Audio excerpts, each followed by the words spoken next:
You're listening to Career Ready, and I'm Coach K. Getting you ready for your corporate career.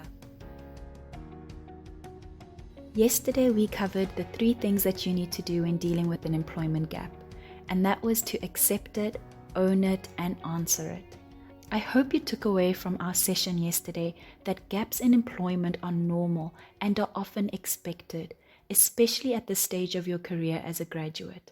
But it is how you handle or address it from your side that make it either a juicy and an uncomfortable type of topic of discussion or something that is quite normal and can be discussed briefly. Today we will unpack the most common reason why you as a graduate would have an employment gap early on in your working career, and that is, I have been in the job market.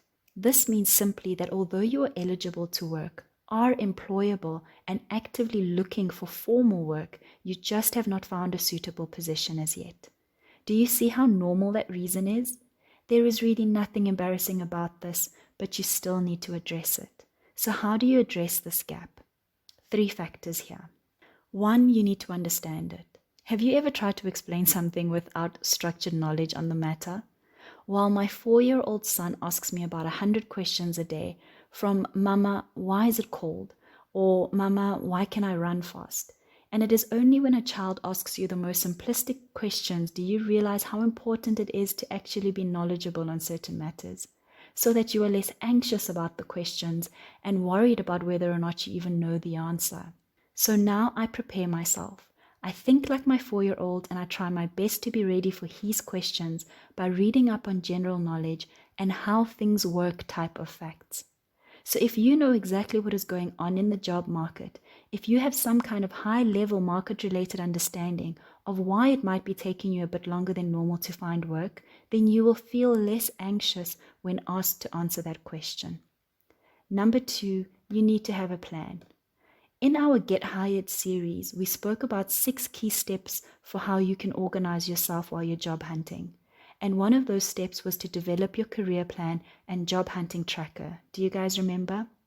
This will keep you focused, but it will also help you explain why you are persistent in your search, that you are goal-driven. And number 3, you need to fill the gap. As much as you have a clear career plan and job application tracker, it is always great to fill your time with temporary, volunteer, casual work, or even enroll in free online courses that may be aligned to your ultimate career goal. This will demonstrate your desire to be proactive and to get yourself ready for the job market. Now let's look at sample answers that you can give when you need to address this gap on your CV or during your interview. Let's look at how you'd address it on your CV first. When you have enrolled in a paid or free course or took up volunteer or casual work, then these are the sections that you would use to highlight that information. Number 1, in your professional profile or bio. Highlight that while you have been actively looking for work in your preferred industry, you have decided to stay active.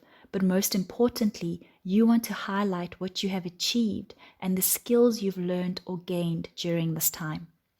And the second section is in your work experience.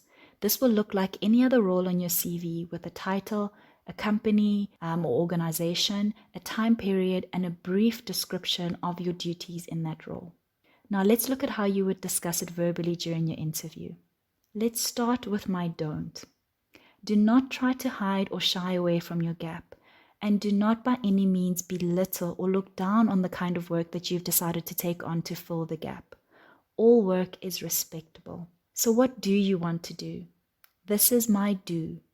You want to keep your answer brief but impactful during your interview. So make sure that you reiterate the same information on your CV, why you decided to fill the gap the way you did, the skills you've gained or learned, and any achievements that you made during that time that reflect your potential and ability. See you guys tomorrow as we close off this week with Employment Gap Reason, I've been caring for a sick relative. That's it from me today. Thank you so much for joining. You can continue the conversation with me on LinkedIn by following my hashtag QMCareerCoaching, or on Instagram, Facebook, YouTube, as well at Hello Coach K.